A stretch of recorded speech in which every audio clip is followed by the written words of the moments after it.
Hello बच्चों, let's read this question. So this question से identify the wrong statement. आपको देखिए रॉन्ग स्टेटमेंट बताना है। We have given the four options. आपके ऊपर फोर ऑप्शंस गिवन है। तो चलिए इस क्वेश्चन को स्टार्ट करते हैं। So we can write the key concept of this question. इस क्वेश्चन का देखिए बच्चों की कॉन्सेप्ट आप क्या लिख सकते हैं। आपको एनर्जी और मोमेंटम के बारे में बताना है ना, तो आप एनर्जी एंड मोमेंटम ही लिख लीजिए। चलिए इस क्वेश्चन का की कॉन्सेप्ट क्या लिख लीजिए, energy and momentum. This will be the key concept of this question. ठीक है, चलिए अब हम इस क्वेश्चन को स्टार्ट करते हैं। ठीक है, एंड देखिए मोशन के करस्पॉन्डिंग, देखिए यहाँ पर हमें सिस्टम के करस्पॉन्डिंग आपकी दो एनर्जी देंगे। ठीक है, यहाँ पर बोल रखा है देखिए और मोमेंटम। देखिए मोमेंटम क्या होता है, मोमेंटम आपका लिखा जाता है आपका मास टाइम्स वेलोसिटी के। ठीक है, और एनर्जी में अगर हम यहाँ पर मैकेनिकल एनर्जी की बात करें तो काइनेटिक एनर्जी और पोटेंशियल एनर्जी हो गई। ठीक है, काइनेटिक एनर्जी और पोटेंशियल एनर्जी। ठीक है, अब देखिए स्टेटमेंट से स्टार्ट करते हैं। ए स्टेटमेंट में लिखा है a body can have momentum without mechanical energy. ठीक है, देखिए क्वेश्चन ए स्टेटमेंट ए में बोला कि बॉडी के पास क्या मोमेंटम है। मोमेंटम किसके इक्वल होता है, देखिए मास टाइम्स वेलोसिटी के इक्वल। अगर किसी बॉडी के पास मोमेंटम है that means this term is equal to non zero. ये नॉन जीरो तो इसका मतलब वेलोसिटी क्या होगी यहाँ पर आपकी नॉन जीरो। ठीक है, किसी बॉडी के पास अगर वेलोसिटी है तभी हम बता सकते हैं उसके पास क्या होगा, आपका मोमेंटम होगा। ठीक है, और अगर वेलोसिटी है तो हम बता सकते हैं, इसमें लिखा है कि without mechanical energy. Mechanical energy में क्या आती है, काइनेटिक एनर्जी और पोटेंशियल एनर्जी। ठीक है, तो अगर उसकी वेलोसिटी नॉन जीरो के इक्वल है तो हम बता सकते हैं जो उसकी काइनेटिक एनर्जी होगी this must also be non zero. Kinetic energy क्या होगी आपकी, नॉन जीरो के इक्वल होगी। ठीक है, तो हम बता सकते हैं कि अगर किसी बॉडी के पास if a body have momentum then it will definitely have some mechanical energy. तो उसके पास क्या होगी, मैकेनिकल एनर्जी भी होगी। क्योंकि देखिए हम रिलेशन हमें ये भी पता है कि काइनेटिक एनर्जी को हम कैसे लिखते हैं, T square by two M के इक्वल। अगर उसका मोमेंटम नॉन जीरो के इक्वल है दैट मीन्स उसकी काइनेटिक एनर्जी भी क्या होनी चाहिए, नॉन जीरो होनी चाहिए। लेकिन यहाँ पर स्टेटमेंट ए में लिखा है a body can have momentum without mechanical energy. Mechanical energy नहीं है लेकिन उसका मोमेंटम हो सकता है। तो बच्चों ये स्टेटमेंट आपका क्या हो जाएगा, रॉन्ग हो जाएगा। स्टेटमेंट ए क्या हो गया आपका, रॉन्ग हो गया।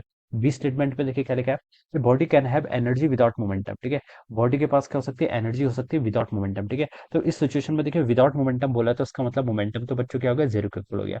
मोमेंटम जीरो हो गया तो हम यहाँ से ये इंटरप्रेट कर सकते हैं कि जो आपकी वेलोसिटी होगी, वेलोसिटी कितनी होगी, जीरो के इक्वल होगी। वेलोसिटी जीरो होगी तो हम यहाँ से ये बता सकते हैं जो आपकी काइनेटिक एनर्जी वाली टर्म आएगी वो कितनी होगी, जीरो होगी। ठीक है, इस बार आपकी काइनेटिक एनर्जी क्या होगी, जीरो होगी। ठीक है, लेकिन देखिए यहाँ पर हमसे बोला क्या, body can have energy. Energy देखिए आपकी काइनेटिक भी हो सकती है, पोटेंशियल भी हो सकती है। ठीक है, तो हम बता सकते हैं कि देखिए यहाँ पर विदाउट मोमेंटम है तो इससे ये तो सेटिस्फाई हो रहा है कि काइनेटिक एनर्जी क्या होगी, जीरो के इक्वल होगी। लेकिन पोटेंशियल एनर्जी के बारे में हम कुछ नहीं बोल सकते। पोटेंशियल एनर्जी क्या होती है, potential energy is the energy of a body because of its, किसके कारण, because of its configuration. Configuration के कारण जो पोटेंशियल है, कॉन्फ़िगरेशन के कारण जो आपकी एनर्जी आती है। ठीक है, जैसे हम कोई भी आप एग्जांपल ले सकते हैं। जैसे कोई मास है, ठीक है, इसका मास क्या है, एम है, ये किसी हाइट ग्राउंड से एच हाइट पर है। ठीक है, तो it will have some potential energy. किसके पास क्या होगी, कुछ ना कुछ पोटेंशियल एनर्जी होगी। It will have some potential energy even it is at rest. अगर ये चाहिए रेस्ट पर भी क्यों ना हो, लेकिन हम बता सकते हैं कि this will have some potential energy. इसके पास क्या होगी, पोटेंशियल एनर्जी। तो पोटेंशियल एनर्जी तो बच्चों अपनी नॉन जीरो हो सकती है, लेकिन यहाँ पर बोला है कि a body can have energy without momentum. ठीक है, एनर्जी हो सकती है विदाउट मोमेंटम। तो ये स्टेटमेंट बिल्कुल करेक्ट है। विदाउट मोमेंटम का मतलब है काइनेटिक एनर्जी जीरो होगी लेकिन पोटेंशियल एनर्जी अपनी नॉन जीरो होगी, तो इसके कारण यहाँ पर एनर्जी आ जाएगी। ठीक है,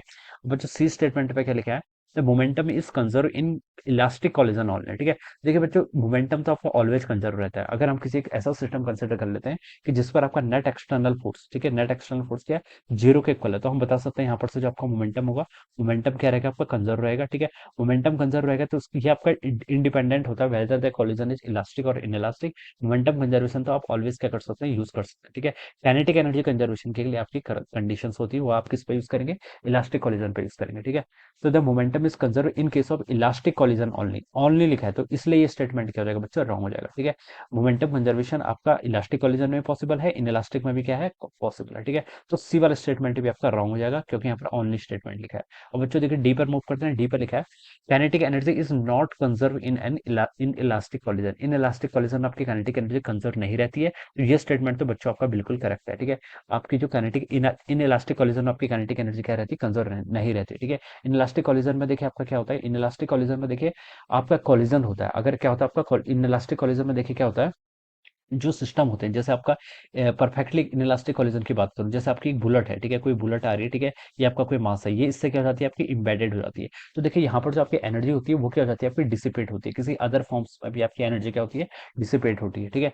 तो हम इस यहाँ पर किसी अदर फॉर्म्स में भी आपकी एनर्जी क्या होगी, डिसिपेट होगी। तो हम ये बता सकते हैं जो आपका काइनेटिक एनर्जी है वो क्या कर देता है, आपका वॉलेट कर जाता है in case of the in elastic collision. ठीक है, अब अगर आपका इलास्टिक कॉलिजन होता है, इलास्टिक कॉलिजन में तो हमें पता है कि काइनेटिक एनर्जी क्या रहती है, कंजर्व रहती है। लेकिन टोटल एनर्जी की अगर हम बात करें तो टोटल एनर्जी आपकी दोनों ही कंडीशन में क्या रहती है, आपकी कांस्टेंट रहती है, चाहे वो इलास्टिक हो चाहे वो इनइलास्टिक हो। लेकिन हमसे क्वेश्चन में स्पेसिफिकली क्या बोल रखा है, इनइलास्टिक काइनेटिक एनर्जी के बारे में पूछ रखा है, तो काइनेटिक एनर्जी तो आपकी कंजर्व नहीं रहती in case of inelastic collision, ठीक है। इसको हम कोफिशिएंट ऑफ रेस्टिट्यूशन से भी इसको हम एक्सप्लेन कर सकते हैं, ऑलराइट। तो देखिए बच्चों, हमसे पूछा था कि रॉन्ग स्टेटमेंट कौन कौन से होंगे। तो देखिए ए स्टेटमेंट तो आपका रॉन्ग है और आपका सी स्टेटमेंट भी रॉन्ग है, ठीक है। तो हम लिख सकते हैं बच्चों यहाँ पर से ऑप्शन ए एंड सी क्या होंगे, फिर यहाँ पर से आपके इसके आंसर होने चाहिए। Option A and C will be the answer of this question, alright. So I hope you all understood this concept. All the best and thank you so much.